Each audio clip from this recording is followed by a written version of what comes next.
পৃথিবীর বৃহত্তম মহাসাগর প্রশান্ত মহাসাগর, যার আয়তন সমগ্র পৃথিবীর 3 ভাগের 1 ভাগ।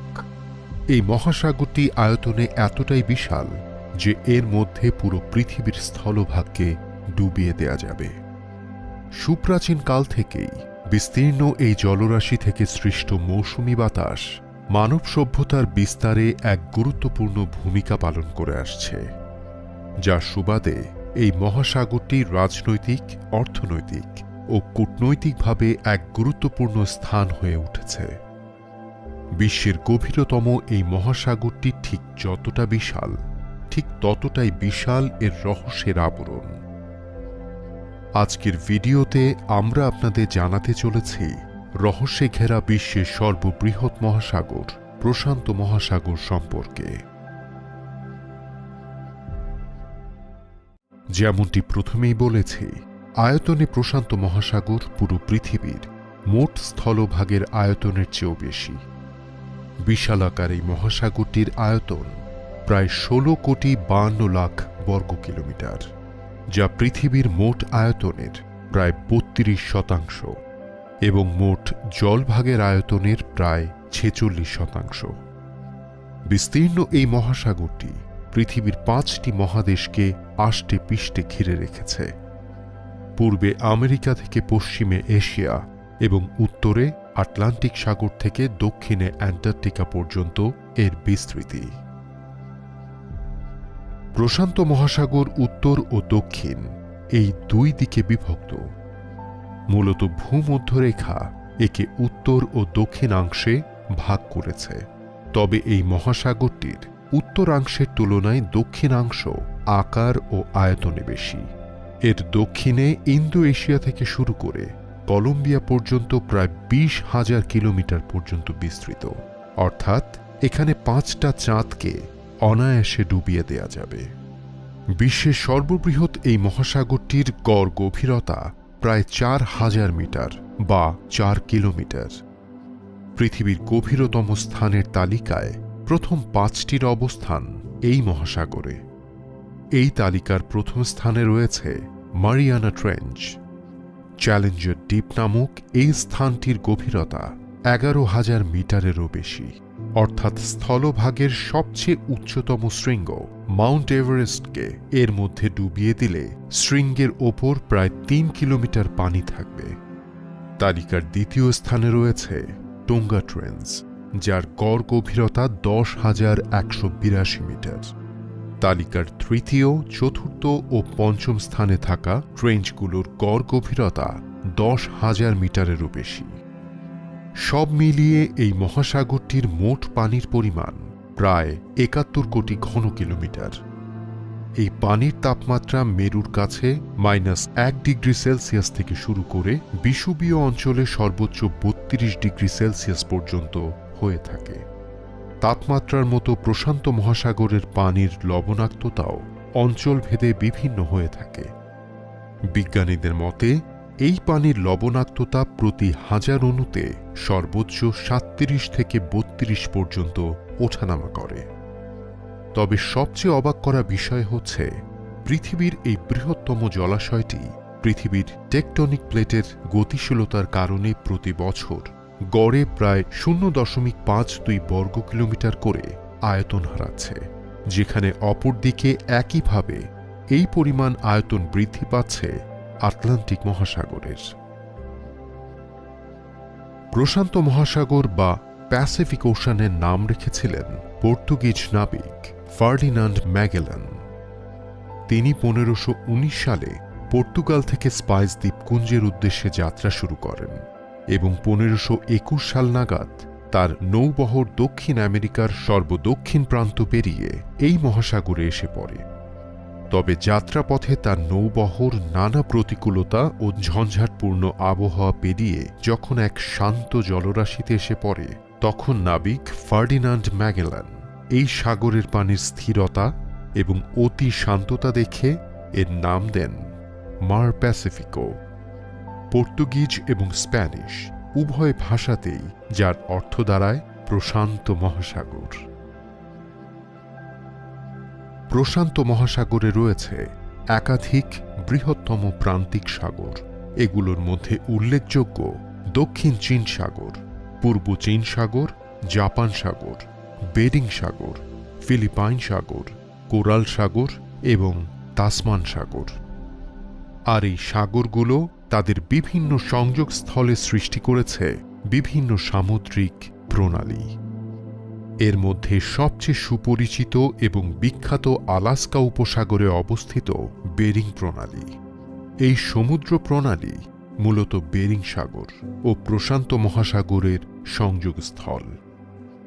এই সংযোগস্থলের জলরাশির এক বিশেষ পার্থক্য খুব সহজেই সবার চোখে ধরা পড়ে। একদিকে হালকা আকাশী রঙের পানি, অপরদিকে গাঢ় নীল পানি।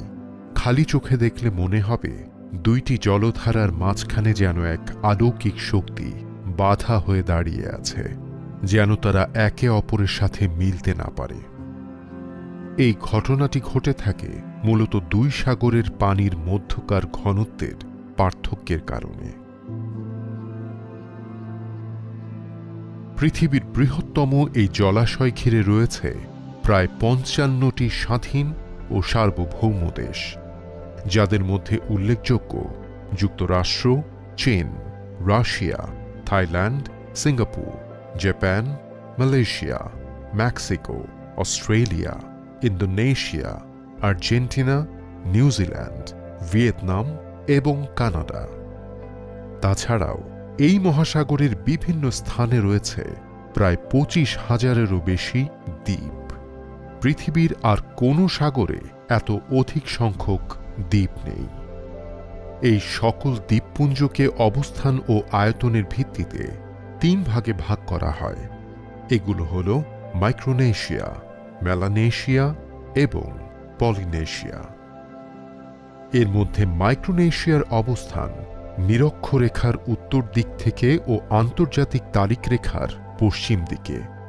এই অঞ্চলে অবস্থিত দ্বীপগুলোর মধ্যে মারিয়ানা দ্বীপপুঞ্জ, ক্যারোলিন দ্বীপপুঞ্জ, মার্শাল দ্বীপপুঞ্জ এবং কিরিবাতি দ্বীপপুঞ্জ বিশেষভাবে উল্লেখযোগ্য।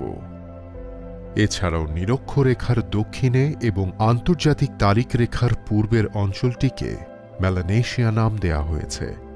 এই অঞ্চলে অবস্থিত নিউ গিনি দ্বীপ গ্রিনল্যান্ডের পর আয়তনে বিশ্বের ৩য় বৃহত্তম দ্বীপ। বৃহত্তম এই দ্বীপটি মেলানেশিয়ার দক্ষিণ ও পশ্চিমে অবস্থিত।